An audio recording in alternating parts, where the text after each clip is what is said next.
Bonjour à tous. Bon, je suis très heureux de vous parler du sommeil, un sujet qui me tient à cœur. Moi, je suis médecin et neurophysiologiste, et donc je vais vous parler de la santé du sommeil, un nouveau concept pour une meilleure santé. Alors, je vais vous parler de ça autour de trois thèmes. D'abord, voir le lien entre le sommeil et la santé. Voir les bases physiologiques du sommeil pour voir qu'il faut bien comprendre la physiologie du sommeil pour voir comment agir sur le sommeil. Et ça sera le troisième partie de ma présentation, c'est quelles sont les actions possibles pour agir sur son sommeil. Alors, le lien entre le sommeil et la santé est connu depuis des années. On voit cette peinture de Giorgione sur la Sleeping Venus, la Vénus dormant. On voit qu'elle dort tranquillement et que l'arrière-fond est également apaisé. Il y a bien un lien entre le sommeil et l'arrière-fond de la santé. Ça a été confirmé par de nombreuses publications. La santé du sommeil permet d'avoir une santé globale. Et ça, on le voit dans un sujet d'actualité qui a été le 13 mars dernier, la journée mondiale du sommeil, qui avait pris comme slogan « Better Sleep, Better Life, Better Planet ». Alors, comment comprendre ce slogan ? Un meilleur sommeil pour une meilleure santé, pour une meilleure planète. Je vais essayer de comprendre avec vous ce slogan autour de deux points important au regard de l'actualité que nous vivons actuellement. L'immunité, pour faire le pont entre sommeil et la santé, et la gestion du stress, pour faire le pont entre la santé et la planète. Parce qu'on sait que le sommeil, c'est un élément central pour prendre les bonnes décisions en situation de stress. Le sommeil, on le sait, a été impliqué dans un certain nombre de catastrophes industrielles. Alors ça, c'est pour marquer les esprits, mais que ce soit des catastrophes industrielles type industrie chimique à Bhopal en Inde en 84, que ce soit des catastrophes nucléaires, Tchernobyl en 86 ou l'Exxon Valdez en 89. L'entièreté de ces catastrophes naturelles, pour une certaine partie, peuvent être reliées à une problématique en lien avec le sommeil. Plus proche de nous, on sait que le sommeil va être un élément central pour la gestion du stress que représente le confinement. Il y a une revue récente qui vient d'être sortie le 14 mars dernier dans la revue le Lancet, une des plus grosses revues scientifiques, qui fait le point des facteurs psychologiques pour pouvoir faire face à la quarantaine. Et dans The Conversation, Catherine Tourette a fait une recension de cet article très bonne et qui nous permet de voir toutes les stratégies pour gérer le stress, dont le sommeil sera un élément central. Comment conserver le sommeil dans cette situation de stress ? C'est ce qu'on va voir progressivement. Alors, l'autre élément sur lequel je voulais insister, c'était le lien entre sommeil et santé, et ce lien, il passe par l'immunité. On sait que le sommeil, c'est pas uniquement pour mettre au repos le cerveau. Les trains de sommeil, stade 1, 2, 3 et sommeil paradoxal, ces trains de sommeil qui se succèdent au cours de la nuit, sont un élément essentiel également pour la régulation neurovégétative globale de l'organisme. Tout le fonctionnement végétatif des viscères est régulé par un sommeil de qualité, notamment par le système nerveux autonome. On le voit représenté ici, le système nerveux autonome, et une glande importante, la glande, les surrénales et tout l'axe corticotrope. Cet axe-là, neuroendocrinien, est essentiel pour réguler l'inflammation. L'inflammation qui va avoir un rôle dans le développement des maladies psychiatriques, des cancers, des maladies cardiovasculaires, des maladies métaboliques, et dans la gestion des infections aussi. Et donc on sait maintenant que le sommeil, c'est un élément central dans la gestion de l'inflammation et donc dans la gestion de la santé globale. Donc se pose la question maintenant de comment faire pour avoir un bon sommeil, pour être en bonne santé.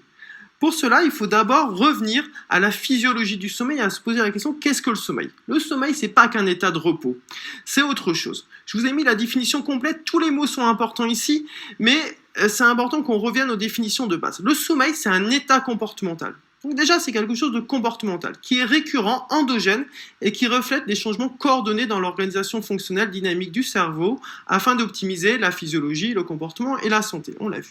Mais cet état comportemental endogène, il est en fait régulé par des processus physiologiques, homéostatiques on dit, et circadiens. Et c'est eux qui sont un peu les gardiens du sommeil. Donc pour comprendre comment agir sur le sommeil, il faut bien comprendre qu'il y a un lien entre la physiologie, ce qu'il se passe dans ma tête, et le comportement, ce qu'il se passe et ce qu'on voit de mon corps dehors. Et je vous ai mis en tableau ce deuxième tableau de Botticelli, Mars et Vénus de 1593, où on voit les petits anges ou les petits gardiens du sommeil, et on va se poser la question, quels sont les gardiens du sommeil, et sur lesquels on peut agir pour avoir un bon sommeil. Le premier gardien du sommeil, c'est la régulation homéostatique. C'est le fait de s'endormir parce qu'on est resté éveillé longtemps. Plus on reste éveillé, plus on a envie de dormir. Et c'est pas simplement parce qu'on est fatigué, c'est parce qu'il se passe des processus physiologiques dans le cerveau, en lien avec l'adénosine. L'adénosine, c'est le produit de dégradation de l'ATP. L'ATP, c'est la molécule de base énergétique de notre organisme. Pour fonctionner, on consomme de l'énergie, cette énergie, c'est l'ATP. Quand elle se dégrade, s'accumule de l'adénosine au cours de la journée. Et cette adénosine, elle va se fixer sur certaines régions du cerveau qui vont venir inhiber les systèmes d'éveil par le GABA, un autre neurotransmetteur. Donc on voit l'adénosine, elle s'accumule, elle active le GABA qui va inhiber les systèmes d'éveil. Et c'est une des raisons pour laquelle on s'endort le soir, c'est cette pression homéostatique du sommeil. Là, on voit déjà deux éléments qui peuvent agir sur l'adénosine.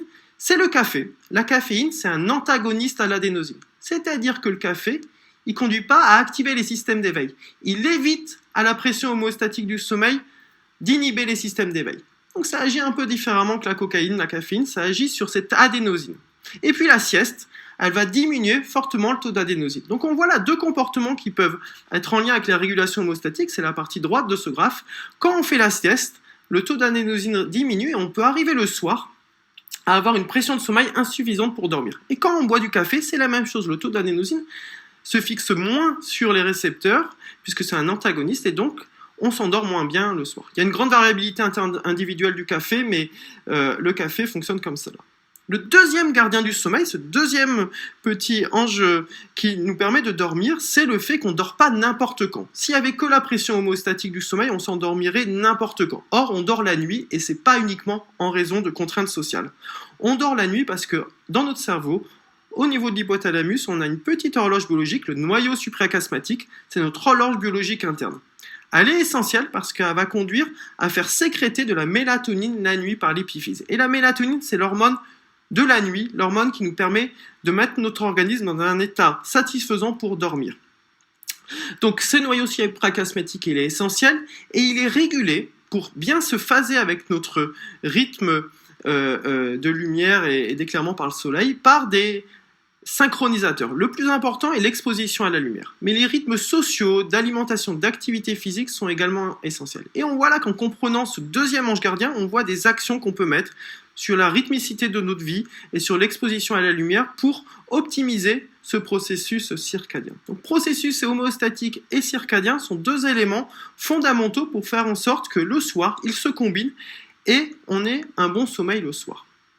Alors, pour agir sur sa santé du sommeil, il faut comprendre du coup cette physiologie du sommeil et il y a un certain nombre de règles pour prendre soin de son sommeil. On parle de l'hygiène du sommeil. Comme on peut prendre soin de l'hygiène alimentaire, de l'hygiène physique, il y a également des comportements à adopter pour avoir une hygiène du sommeil.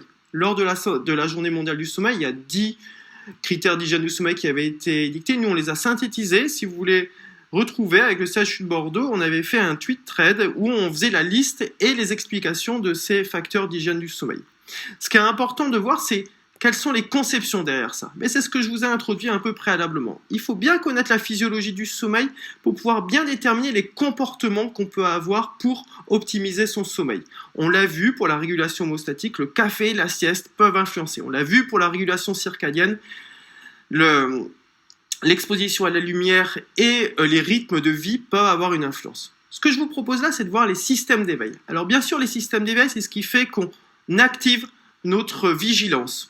Donc la gestion émotionnelle est un élément essentiel. Savoir faire de la mindfulness, de la pleine conscience, du yoga, n'importe quelle activité qui peut permettre de réguler ces systèmes d'éveil sont importants pour avoir un bon sommeil. Mais je vais insister là pour finir sur deux comportements, cette flèche-là, deux comportements du sommeil qui sont souvent oubliés mais qui sont essentiels pour agir sur nos systèmes d'éveil et optimiser notre sommeil.